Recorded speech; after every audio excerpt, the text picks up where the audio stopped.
Nowadays, more and more enterprises integrate AI into their applications, service, and databases. Given the fact that databases aren't just repositories of information with backbones for your applications, securing databases like MySQL and PostgreSQL is becoming increasingly critical, and while we can use basic security practices to secure our most precious data, some things have to change. First off, the basics of data security remain the same. Access control is still vital, data encryption comes without question, regular auditing and monitoring is still a necessity if you want to comply with privacy regulations, and backups are and will continue to be important in the age of AI too.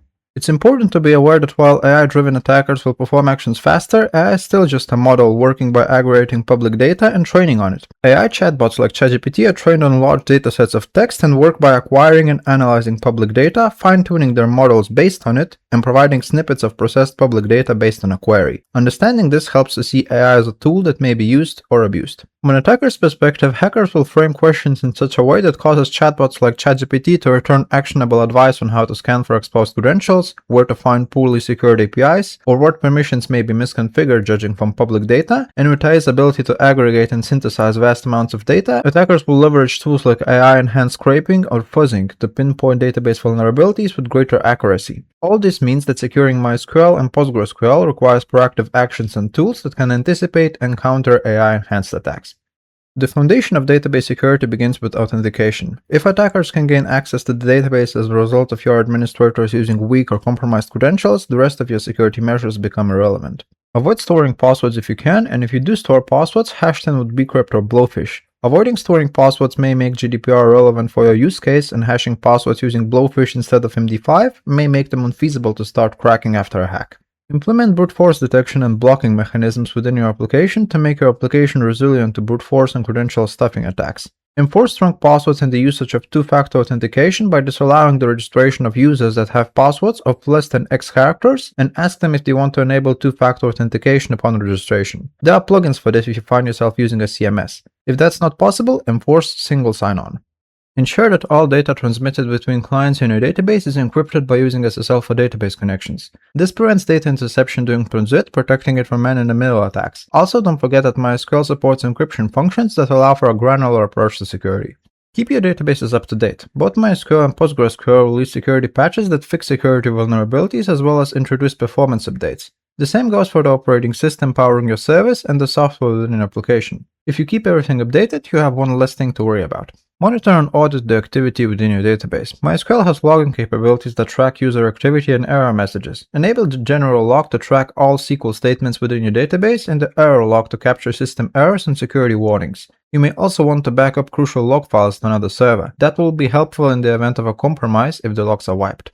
Cater towards privileges for your users because the principle of least privilege may become your last straw if a user is compromised. There's little use in compromising a user that only has read privileges. If possible, automate at least some of your backup procedures and test your backups for restoration capabilities upon generating them. MySum, one of MySQL storage engines prone to corruption, isn't used much nowadays, but your server is still prone to natural disasters and disk failure. Decide on a way to store your backups and store logical SQL files or raw data dumped using select into out file, and depending on your circumstances, consider physical backups and store them in at least 2 different locations, including one off-site.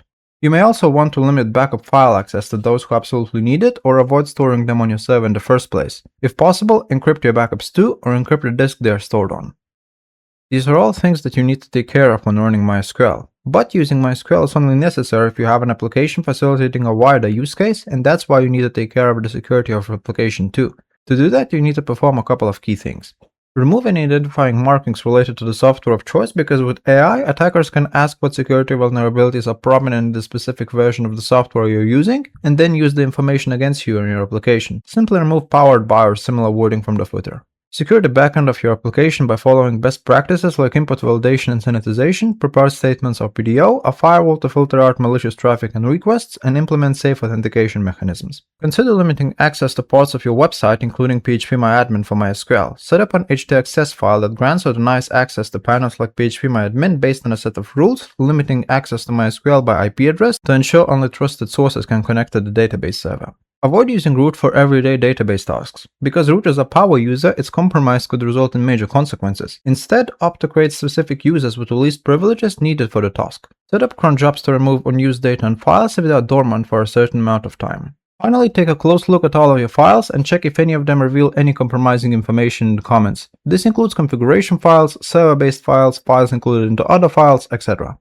To secure PostgreSQL instances, you can take anything applicable to a use case from earlier, but keeping in mind that Postgres has some quirks and features unique to itself. You can use some of these to your advantage.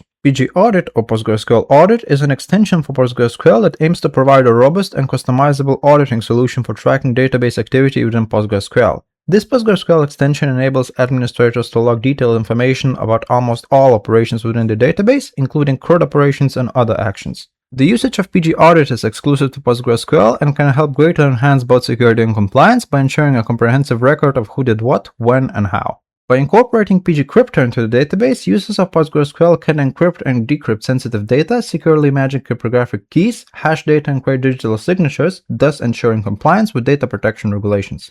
Bouncer is a connection pooling middleware for PostgreSQL that sits between client applications and your PostgreSQL database server. Since its primary function is to manage connections to Postgres and ensure effective handling of resources, PostgreSQL will be able to handle more concurrent client connections without overloading itself. Not directly security related, but if Postgres gets overloaded and your users start leaving, security becomes secondary. The pghba.conf file is at the core of PostgreSQL's control access system and plays a crucial role in managing who can connect to the database, from where, and how. This is the file used by PostgreSQL to control who can connect to the database using what authentication methods. Each line in the file defines an access rule, so you may want to look into it too.